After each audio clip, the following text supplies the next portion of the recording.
ओम शांति। आज के अव्यक्तवाणी 27/7/1971। बुद्धि रूपी नेत्र क्लियर आर पावरफुल বানাও। তো বাবা আমাদেরকে বোঝাচ্ছিলেন যা কিছু অংশ পুরানো স্মৃতির আমাদের মধ্যে রয়ে গেছে সেগুলোকে সরিয়ে দিতে। হ্যাঁ, কেননা মায়া অনেক চতুর, মায়ার ক্যাচিং পাওয়ারও অনেক বেশি। যেমন গভর্নমেন্ট অফিসাররা যদি একটুকুনো যে কোনো একটা কিছু পেয়ে যায় তাতেই তারা ধরে ফেলে। সেজন্য আমরাও যদি আমাদের পুরনো কোনো জিনিস একটুখানিও রেখে দিই, সরিয়ে রেখে দিই, তাহলে মায়ার জন্য সেটাই যথেষ্ট। মায়া কোনো না কোনোভাবে ধরে ফেলবে। সেজন্য বাবা বলছেন এগুলোকে সরিয়ে দেওয়া নয়, একেবারে পুড়িয়ে শেষ করে দিতে হবে। তারপরে বাবা আজকে আরও আগে বলছেন, कुमारों में जेब खर्च का संस्कार होता है। বাবা বলছেন কুমারদের মধ্যে পকেট খরচা একটা সংস্কার থাকে। वैसे प्रवृत्ति मार्ग वालों में भी विशेष संस्कार होता है, कुछ न कुछ आई वेल के लिए किनारे रखना। तो कुमारদের মধ্যে সংস্কার আছে পকেট খরচ, আর প্রবৃত্তি মার্গে যারা আছে তাদের মধ্যে একটা বিশেষ সংস্কার আছে। কি আছে? আই ওয়েলের সময়ের জন্য কিছু সরিয়ে রাখা, তাই না? বিপদে আপদে লাগতে পারে, সেজন্য কিছু কিছু অনেকে আছে কেন অল্প টাকা পয়সা একটু অন্য জায়গায় রেখে দেয় যদি কোনো দিন লাগে। একটা সময় যখন রান্না করা হতো এক মুঠো চাল আলাদা করে রেখে দেওয়া হতো, তখন হঠাৎ যদি কোনো আত্মীয় স্বজন কেউ এসে যেত তখন কিন্তু সে চাল দিয়ে কাজটা হয়ে যেত। তো প্রবৃত্তি মার্গে এটা একটা সংস্কার আছে, কিছু কিছু জিনিস একটু তুলে রেখে দেওয়া আলাদা করে, যেন সেটা কাজে আসে। তো বাবা বলছেন, चाहे कितना भी लखपति क्यों ना हो, कितना भी स्नेही क्यों ना हो, लेकिन फिर भी ये संस्कार होते हैं। তো বাবা বলছে যে কুমারদের মধ্যে পকেট খরচা, প্রবৃত্তি মার্গের যারা আছে তাদের আপদে বিপদের জন্য কিছু সরিয়ে রাখা, এই সংস্কারটা সবার মধ্যে প্রায় দেখা যাচ্ছে। মানে সে লখপতি হোক বা যতই প্রিয়জন হোক, সবার মধ্যে এই সংস্কারটা আছে। अब ये संस्कार यहाँ ही पुरुषार्थ में विघ्न रूप होते हैं। এই সংস্কারটা যে আছে, সেই সংস্কারটা যে মুহূর্তে আমরা জ্ঞান মার্গে এলাম, এই সংস্কারটা আমাদেরই পুরুষার্থের রাস্তায় বিঘ্নরূপ হয়ে গেল। কেননা আমাদের কি সংস্কার ছিল, মানে সব কিছু একেবারে খালি করে দেবো না, একটু আধটু থাক যদি কখনো লাগে। তো এখনও ওই সংস্কারটা বাবা এসছেন, বাবা বলছে পুরনো তোমাদের কাছে যেন কিছুই না থাকে, কিন্তু আমার সেন্স একটা সংস্কার রয়ে গেছে, কখনো যদি লাগে একেবারে সব ক্লিন অ্যান্ড ক্লিয়ার করা যাবে না। এই সংস্কারটা এখন আমার বিঘ্ন রূপ হয়ে দাঁড়িয়েছে। कई समझते हैं, এবার বাবা কিছু एग्जाम्पल দিচ্ছেন। कई समझते हैं कि अगर थोड़ा बहुत रोग के संस्कार अपने में न रखे तो प्रवृत्ति कैसे चलेगी। অনেকে ভাবে কি অল্প বিস্তর রোয়াব তো দেখাতেই হয়, না হলে প্রবৃত্তি কী করে চলবে। আমি মা বা আমি বাবা, তো বাবাকে বাবার মতো একটু দাপটে থাকতে হবে, সেটাও যদি না রাখি তাহলে কি করে হবে। তাহলে একটু রোয়াব একটু আধটু রাখতে হয়। তারপরে वह थोड़ा बहुत अगर लोभ के संस्कार भिन्न रूप में न होंगे तो कमाई कैसे कर सकेंगे। তার একটা এক্সাম্পল বাবা বলছে, অল্প বিস্তর লোভের সংস্কার, এটা ভিন্ন ভিন্নভাবে, এটা যদি না থাকে উপার্জন কি করে হবে, হ্যাঁ না? আমার এখন একটা দোকান আছে, আমার মধ্যে যদি একটা লোভের সংস্কার না থাকে, আমারও দুটো দোকান হোক, আমার এত টাকা আয়, মানে আর একটু কিছু করি, আমার আয়টা ডবল হোক, একটুখানি লোভ লাগে, তাহলেই কিন্তু আমরা নানানভাবে উপার্জন করব। এটা আমাদের ভাবনা। আরেকটাও দিয়েছে बाबा, वह अहंकार का रूप ना होगा तो लोगों के सामने पर्सनैलिटी कैसे देखने में आएगी। আরেকটা বাবা বলছে অহংকার, অহংকার যদি না থাকে তাহলে একটা পার্সোনালিটি কী করে ফুটে উঠবে। আমি কোনো একটা জায়গায় সেক্রেটারি, প্রেসিডেন্ট, আমি কোথাও প্রিন্সিপাল, এই যে তার একটা একটুখানি একটু অহংকার থাকতে হবে, তখনই তো লোকরা বুঝবে বাহ কী পার্সোনালিটি আছে ওর। তো একটুখানি অহংকারও দরকার আছে পার্সোনালিটিটাকে ফুটিয়ে তোলার জন্য। ऐसे ऐसे कार्य के लिए अर्थात आई वेल के लिए थोड़ा बहुत पुराने संस्कारों का खजाना जो है उनको छिपा कर रखते हैं। तो बाबा বলছে এগুলোই হলো এই আইওয়েলের জন্য অল্প বিস্তর পুরাতন সংস্কারের খাজানা তোমরা লুকিয়ে রেখেছো, হ্যাঁ না? একটু রোয়াব দেখাতে হয়, একটু লোভ লাগে, একটু অহংকার লাগে, এগুলো হচ্ছে আইওয়েলের জন্য আমরা অল্প বিস্তর পুরনো সংস্কার লুকিয়ে রেখে দিয়েছি। ये संस्कार ही धोखा देते हैं। এই সংস্কারই যেটা আমি রেখে দিলাম এটাই কিন্তু আমাকে এবার ধোকা দেবে। ये कोई पर्सनैलिटी नहीं, वह इस पुराने संस्कारों का रूप प्रवृत्ति को पालन करने का साधन नहीं है। তো বাবা হচ্ছে যেটাকে আমরা ভাবছি না থাকলে আমাদের পার্সোনালিটি হবে না, এটা পার্সোনালিটি নয়। মানে অহংকার থেকে আমার মধ্যে অহংকার থাকবে তবেই আমার পার্সোনালিটি হবে, এটা হয় না। অনেক অহংকার ছাড়াও কিন্তু অনেক লোক আছে যাদের পার্সোনালিটি আমরা সবাই মনে রাখি। তো বাবা সেটা বলছেন। বাবা বলছেন পুরনো সংস্কারের এই রূপ, মানে এই যে আইওয়েলের জন্য কিছু কিছু সরিয়ে রাখতে হয় বিপদে আপদে, বাবা বলছে এইভাবেই যে প্রবৃত্তির পালন করতে হয় তাও কিন্তু নয়।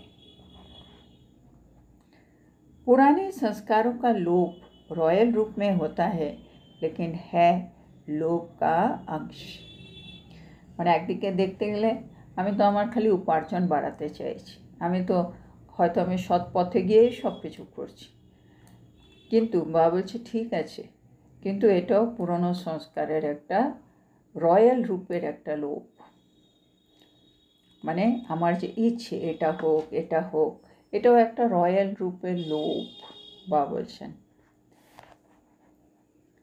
समझो प्रवृत्ति वाले व्यवहार में जाते हो तो जहाँ देखेंगे थोड़ा बहुत ज़्यादा प्राप्ति होती है तो उस प्राप्ति के पीछे इतना लग जाएंगे जो इस ईश्वरीय कमाई को कम कर देंगे।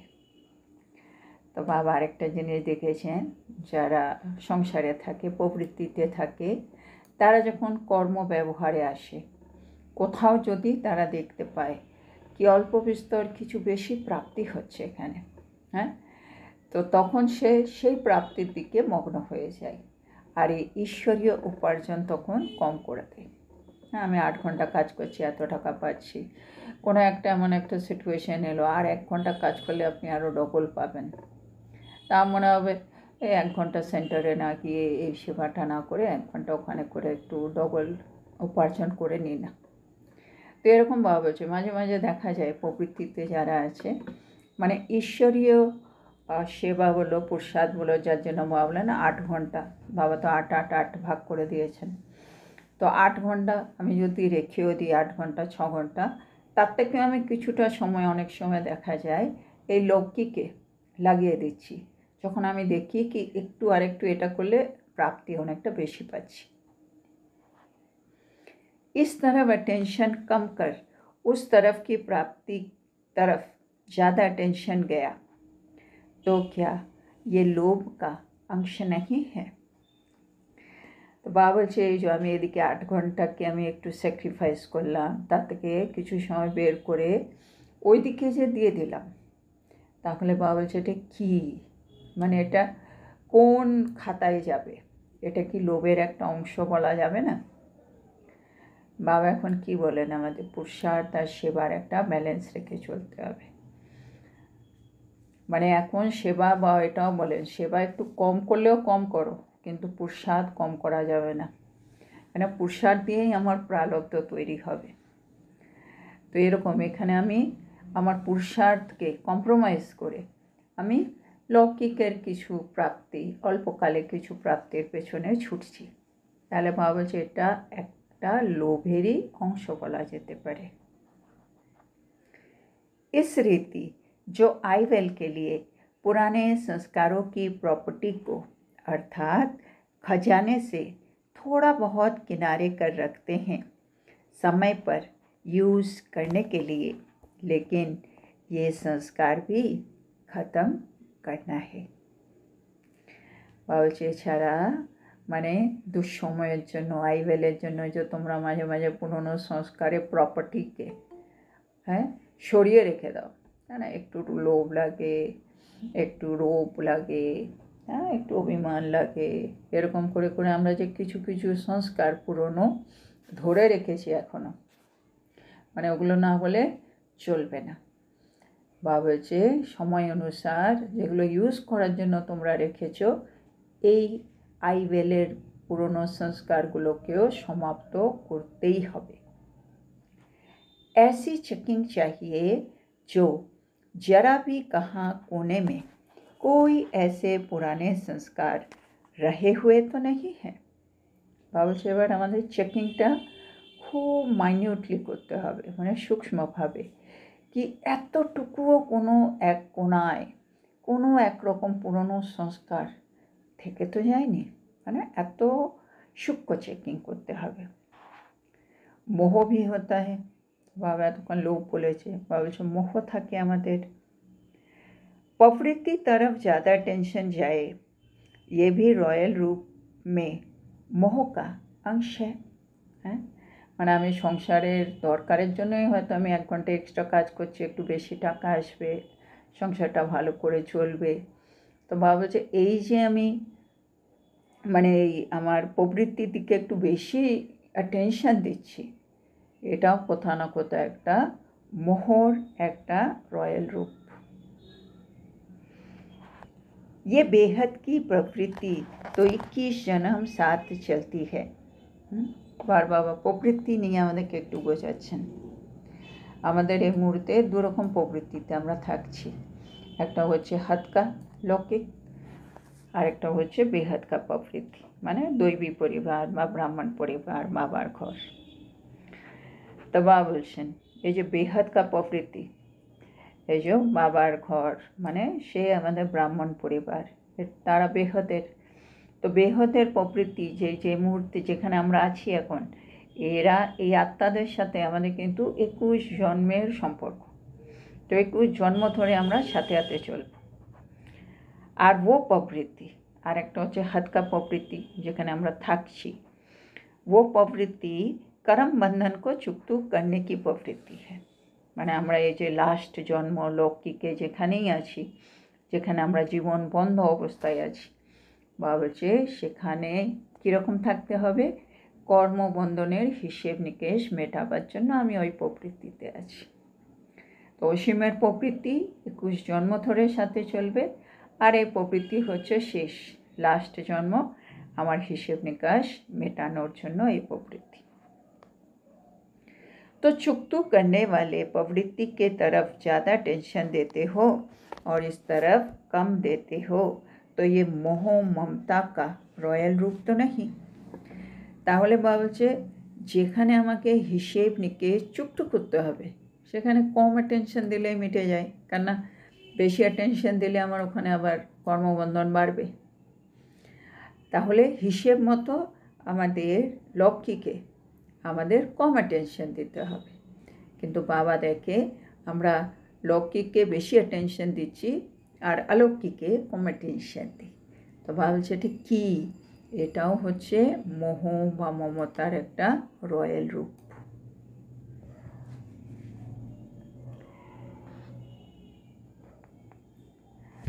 তারপরে বাবা বলছেন ये अंश वृद्धि को पाते पाते विघन रूप बन विजयी बनने में हार खिला देता है। বাবা বলছে হয়তো আমরা এখনও এর মানে গুরুত্বটা বুঝছি না, কারণ এটা ছোট্ট হালকা, কিন্তু বাবা বলছে এই অংশটা আস্তে আস্তে বাড়তে বাড়তে এত মানে বড় হয়ে যাবে যে এটা আমার পুরুষার্থের মধ্যে একটা বিঘ্ন তৈরি হবে, আর আমাকে বিজয়ী হতে হতে আমাকে হারিয়ে দেবে। যেখানে আমি বিজয়ী হতে পারতাম, এই সংস্কারটার জন্য, এই যে রয়্যাল রূপের মোহ, রয়্যাল রূপের লোভ, এগুলোর জন্যে আমি কিন্তু লাস্ট মোমেন্টে হারিয়ে যাব, মানে হেরে যাব। इसीलिए प्रवृत्ति वाले भल मोटे रूप में महादानी महाज्ञानी भी बने, लेकिन ये किनारे किए हुए विकारों के वंश के अंश भी समाप्त करना है, ये भी अटेंशन रखना है। বাবা যে প্রবৃত্তিতে যারা আছে তারা তো এমনি স্থূল রূপে মহাদানী, তারা মহাজ্ঞানী হয়েছ, কিন্তু সাথে সাথে এটাও মনে রেখো কি সব রকম বিকারের যে অংশ বংশ রেখে দিয়েছ দূরে সরিয়ে সরিয়ে, মানে রয়্যাল রূপে তারা আমাদের জীবনে এখনও আছে, সেগুলোকে সমাপ্ত করতে হবে। ऐसे नहीं कि कोर्स मिला और पास हुआ। ভাবছে এরকম যেন না হয় কি আমরা কোর্স করে ফেলেছি তাহলেই পাস হয়ে গেছি। হ্যাঁ, অনেকে ভাবে বাবা 7 ডে কোর্স হয়ে গেছে মানে বেশ হয়ে গেছে, আর কিছু করতে হবে না। তো বাবা এটা বোঝাচ্ছেন नहीं, अभी इसमें भी पास होना है। মানে কোর্স করলে কিছু হয় না, কোর্সের পরবর্তীকালে যে জীবনে পরিস্থিতি আসবে, যেগুলো পরীক্ষা হয়ে দাঁড়াবে, সেখানে কিন্তু পাস করতে হবে। बिल्कुल जरा भी किसी भी कोने में पुराने संस्कारों की निशानी ना हो। তা আমাদের পাস করতে হলে কি করতে হবে? আমাদের ভেতরে যে কোনো জায়গায় পুরনো খাজানার, পুরনো স্মৃতির যেন কোনো রকম চিহ্ন না থাকে, তাহলেই আমি আত্মা পাস করব। इसको कहा जाता है, এবার বাবা কিছু নাম দিচ্ছেন, একে কি বলা যাবে, মানে যখন আমার ভেতরের পুরনো স্মৃতি, পুরনো খাজানার কোনো চিহ্নটুকু থাকবে না, তখন আমাকে কি বলা যেতে পারে? इसको कहा जाता है मर्जीवा। এক হচ্ছে মর্জিবা, ও সর্বংশ ত্যাগী, মানে আমার সব বিকারের অংশ বংশ সরিয়ে দিয়েছি, সে আমি হয়ে গেলাম সর্বংশ ত্যাগী। व सर्वसमर्पण, বাবা বলছে তাকে সর্বসমর্পণ করেছে, হ্যাঁ না, সব বিকারগুলো ত্যাগ করে দিয়েছে, সেটাও বলা যেতে পারে। व ট্রাস্টি, বা ট্রাস্টিও বলা যেতে পারে, ও তো নিজের জন্য কিছু করছে না, বাবার হয়ে সামলাচ্ছে, সেজন্য ট্রাস্টি। व यज्ञ के स्नेही, বা বাবার জন্য সব করছি তো যজ্ঞের স্নেহীও বলা যেতে পারে, ইয়া সহযোগী বা সহযোগী আত্মা। তো মানে এতগুলো নাম যদি আমাকে সার্থক করতে হয়, তাহলে আমার ভেতরে পুরনো যা কিছু অংশ বংশ রয়েছে সব শেষ করে দিতে হবে। ইয়ে হ্যাঁ কোর্স, এটা হচ্ছে আসল কোর্স। ওই 7 ডে কোর্সটা কোনো কোর্স না। যখন আমি জীবনে মানে মর্জিবা হয়ে গেলাম, আমি সর্বংশ ত্যাগী হয়ে গেলাম, সর্বসমর্পণ করে দিলাম, ট্রাস্টি হয়েছি, যজ্ঞে স্নেহী হয়েছি, সহযোগী হয়েছি বাবার জন্য, তাহলেই আমি সত্যিকারের কোর্স করেছি। এবার भले कोर्स तो टीचर्स ने कराया, लेकिन कोर्स के पीछे चाहिए फोर्स। ভাবছে যদিও কোর্স কোনো না কোনো টিচারেই করিয়েছেন, তবু শুধু কোর্স করলে তো হবে না, কোর্সের পিছনে দরকার হয় फोर्स। सिर्फ कोर्स करके जाते हो तो कोर्स यहाँ तक ठीक रहता है, लेकिन फिर पेपर देने के टाइम कोर्स भूल जाता है। তো বাবা বলছেন শুধু কোর্স করে যখন তোমরা চলে যাও,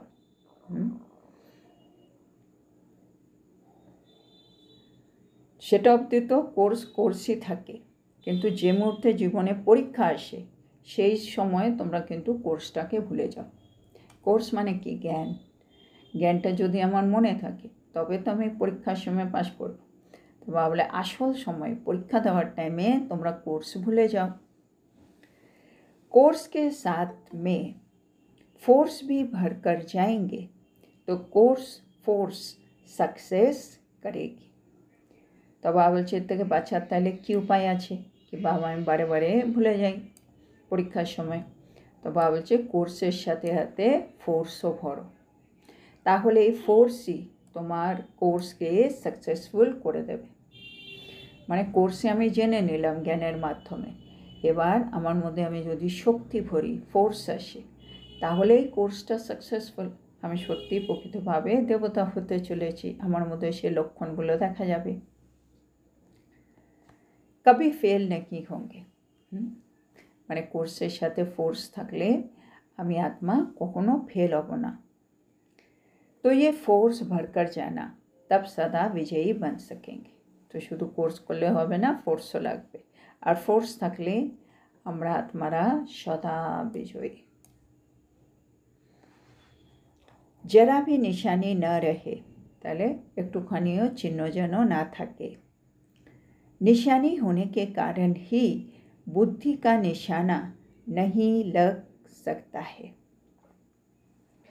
বলছে যদি চিহ্ন থাকে তাহলে কিন্তু বুদ্ধির তীর আর লাগতে পারে না। হ্যাঁ, আমাদের মধ্যে যদি সেই চিহ্নগুলো থেকে যায়, নিশানিগুলো থেকে যায়, তাহলে আমার বুদ্ধিতে আর তীর লাগবে না। পুরনো সংস্কার যতদিন থাকবে, বাবা বলছে আমাদের বুদ্ধি ঠিক যেখানে যেতে চায়, যতক্ষণ থাকতে চায়, সেটা তার পক্ষে সম্ভব হয় না। পুরনো জিনিস তাকে সরিয়ে ফেলে ওই জায়গা থেকে। ऐसा ऊंचा पेपर देना है। এখন আমাদের অনেক উঁচু পেপার দিতে হবে, লক্ষ্মীনারায়ণ হতে হবে। छोटे छोटे पेपर में पास होना बड़ी बात नहीं। হ্যাঁ, বাবা বলছে ছোটো ছোটো জীবনে পেপার আসছে, কেউ রাগ করছে আমি কী করবো, কেউ ঝগড়া করছে কী করবো, বাবা বলছে এগুলো ছোটো ছোটো পেপার, এগুলোতে পাস করা কোনো ব্যাপারই না। लेकिन सूक्ष्म महीन पेपर में पास होना ये है पास विथ ऑनर की निशानी। किंतु আমি যদি সূক্ষ্ম মহিন পেপারে পাশ করি, তাহলে বাবা বলছে এটা হবে পাস উইথ অনার হওয়ার লক্ষণ। তো अब समझा क्या करना है। তাহলে বুঝেছো নিশ্চয়ই কী করতে হবে। अपनी पुरानी चौपड़ी पूरी जला कर जाना। বাবা বলছে আমাদের যে নিজের পুরনো হিসেবের খাতা আছে, ওগুলো একেবারে পুড়িয়ে যেও।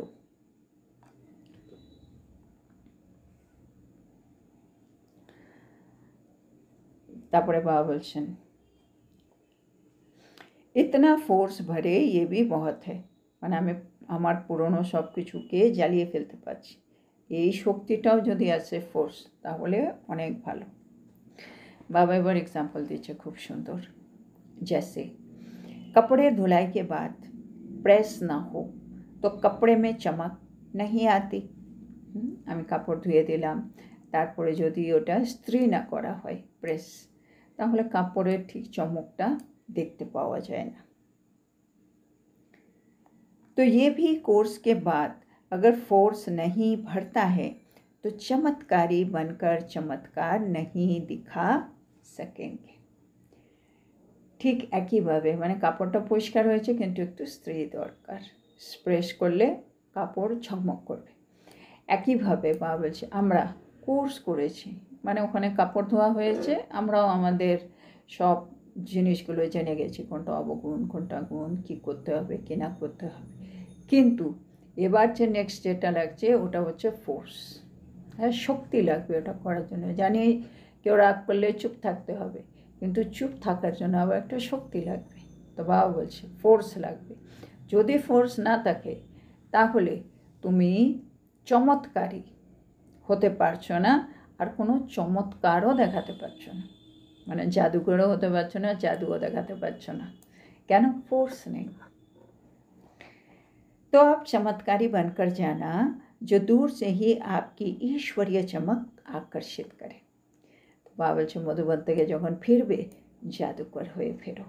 তাহলে তুমি যতই দূরে থাকো তোমার ईश्वरीय आभा সকলকেই आकर्षित করবে। सभी से ज़्यादा अपनी तरफ आकर्षित करने वाली चीज़ कौन सी होती है? बाबा जिज्ञेस করছে সব থেকে বেশি নিজের দিকে আকৃষ্ট করে সেরকম কোন বস্তু আছে?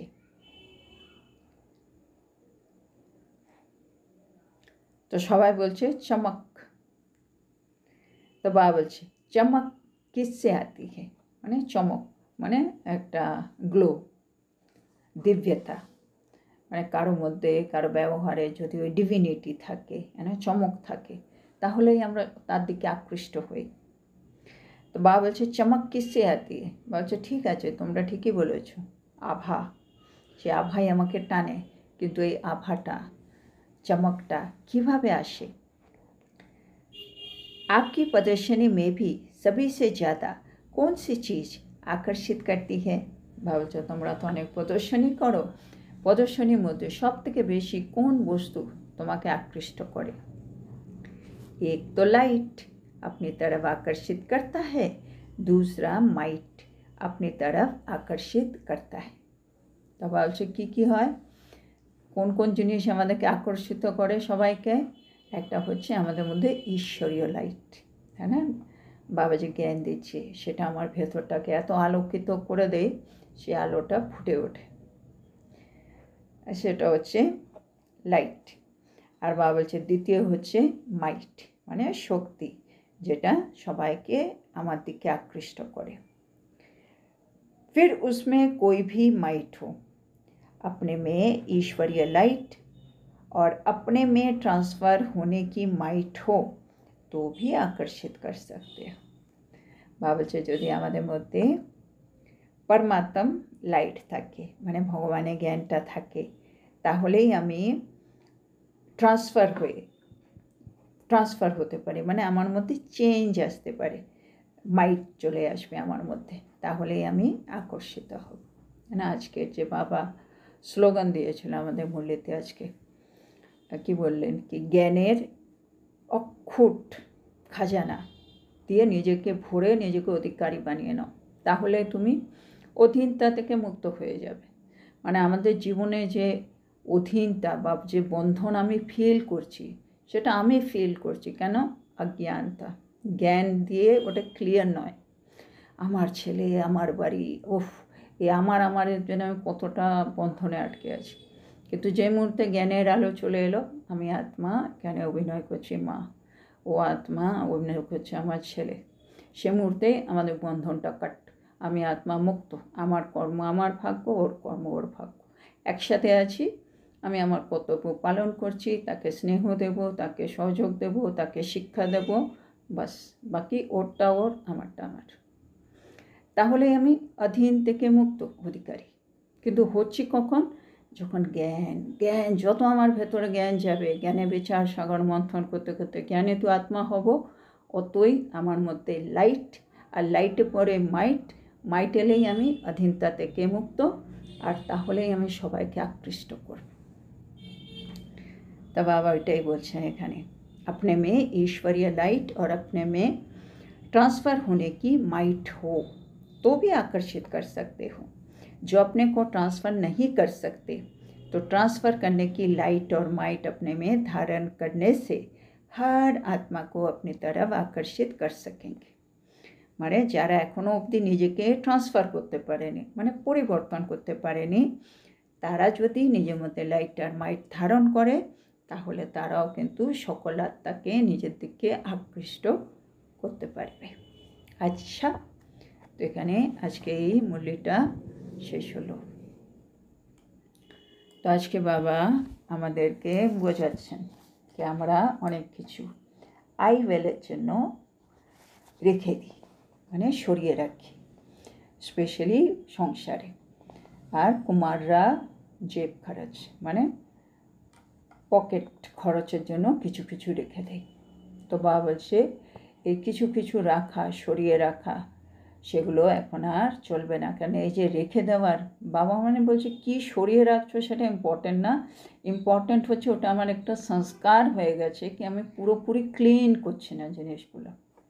সেজন্য আমার পুরুষার্থের মধ্যে যেখানে আমাকে সম্পূর্ণ নির্বিকারী হতে হচ্ছে সেই জিনিসটাও ক্লিন হচ্ছে না, কেন ওই সংস্কারটা পরিবর্তন হচ্ছে না। সেজন্য বাবা বলছে এই সংস্কারটা আর রাখা যাবে না। কেন আমরা বাবা দেখেছেন অল্প অল্প রোয়াব রেখে দিই, একটু সংসারে বড় বা ভালো পজিশান, সেখানে রোয়াব দেখাতে হবে, একটু লোভ লাগে, একটু অভিমান লাগে, এই একটু একটু যে রেখে দিয়েছো, বাবা বলছে রয়্যাল রূপের, এগুলো কিন্তু একসময় তোমাকে অনেক ধোঁকা দেবে। তো সেজন্য বাবা বলছে, বাবা অনেক সময় দেখে আমরা লৌকিকের কর্তব্যের উপরে বেশি অ্যাটেনশন আর অলৌকিক, হ্যাঁ বাবা বলে অলৌকিককে তুমি এখন যা করছো সেটা তোমার 21 জন্মের সাথে চলবে, আর লৌকিকে আমি যা করছি সেটা খালি এই জন্মের জন্য। তো সেজন্য অলৌকিকে আমার অ্যাটেনশন বেশি থাকা উচিত, কেন সেটা আধা কল্পের আমার প্রারব্ধ তৈরি হচ্ছে। তো সেজন্য এখানেও বলছে যদি আমার এখনও অ্যাটেনশন লৌকিকের দিকে বেশি থাকে, প্রবৃত্তির দিকে, তাহলেও এটা একটা লোভের একটা রয়্যাল রূপ, বা মোহরও একটা রয়্যাল রূপ হয়ে যাবে। সেজন্য একটুখানি দেখো এখন যে মুহূর্তে যে প্রবৃত্তিতে আছো সেখানে করম বন্ধনের হিসেব নিকাশ মেটানোর জন্য আছো, তো সেখানে কম অ্যাটেনশন দিতে হবে, সেখানে মিটিয়ে আমাকে বেরোতে হবে, এরকম একটা আমাদের মানসিকতা লাগবে। আর অসীম জগতে মানে আমরা যে জ্ঞানে আছি, জ্ঞান মার্গ যেখানে, সেটা 21 জন্মর সাথে যাবে। তো সেখানে আমাদের ফুল অ্যাটেনশন দিয়ে কাজ করতে হবে। তারপরে বাবা বলছে আমরা এখন মহাদানী হয়েছি, মহাজ্ঞানী হয়ে গেছি, কিন্তু এই যে সরিয়ে সরিয়ে রাখার একটা সংস্কার, এটাকে এবার একটু শেষ করে দাও। তারপরে বাবা বলছে কোর্স তো অনেক করেছো, কিন্তু কোর্সের সাথে একটু ফোর্সও লাগবে। ফোর্স এসে গেলে, ফোর্স এসে মানে কি, পুরনো সব খাজানার কোনো চিহ্ন আমার মধ্যে আর দেখা যাচ্ছে না, তার মানে আমি ফোর্স দিয়ে সব ক্লিন করে দিয়েছি। তাহলেই বাবা বললো আমি মার্জিবা হলাম, আমি সর্বাংশ ত্যাগী হলাম, আমি সর্বসমর্পণ হলাম, আমি ট্রাস্টি হলাম, আমি যোগ্য স্নেহী হলাম, আমি সহযোগী হলাম। মানে তখনই আমি প্রকৃতভাবে কোর্সটা করলাম, মানে আমার ওটা স্বরূপে এসে গেল যেটা বাবা চাইছেন। তারপরে বাবা বলছে আমাদেরকে এখন এই জীবনে যে ছোট ছোট পেপার আছে সেগুলো পাস করা কোনো ব্যাপার না, কোনো পরিস্থিতি, কোনো ব্যক্তি, মাহিন যেখানে সূক্ষ্ম সূক্ষ্ম পেপার আসছে সে পরীক্ষায় পাস করে দেখাও, বাবা বলছে তাহলে তুমি পাস উইথ অনার হয়ে যাবে। তারপরে বাবা বললো যেমন কাপড় তোমরা ধুয়ে দাও, তারপরে একটু প্রেস করতে হয়, তবেই কিন্তু চমক আসে। একইভাবে আমি কোর্স করেছি, কিন্তু যদি নিজের মধ্যে ফোর্স না ভরি তাহলে আমি যে সেই চেঞ্জটা আমার মধ্যে দেখা যাবে না, তাহলে সে চমৎকার সেটা বোঝা যাবে না। এবার চমৎকারী হয়ে চমৎকার দেখাও, তাহলে কী হবে, অন্য আত্মারাও আমার দিকে আকৃষ্ট হবে। কেন, এটা ঈশ্বরীয় চমক, তাই না, ঈশ্বরের জ্ঞান, কোর্স, ঈশ্বরের শক্তি, ফোর্স, জন্য সব আত্মারা এই দিকে আকর্ষিত হয়ে যাবে। সেজন্য বাবা বলছে এখন আমাদের একটু লাইটার মাইট নিজের মধ্যে ভরতে হবে। তো আজকের এত সুন্দর শিক্ষার জন্য আমরা আমাদের প্রিয় শিব বাবাকে বলবো ধন্যবাদ বাবা, ধন্যবাদ। ওম শান্তি।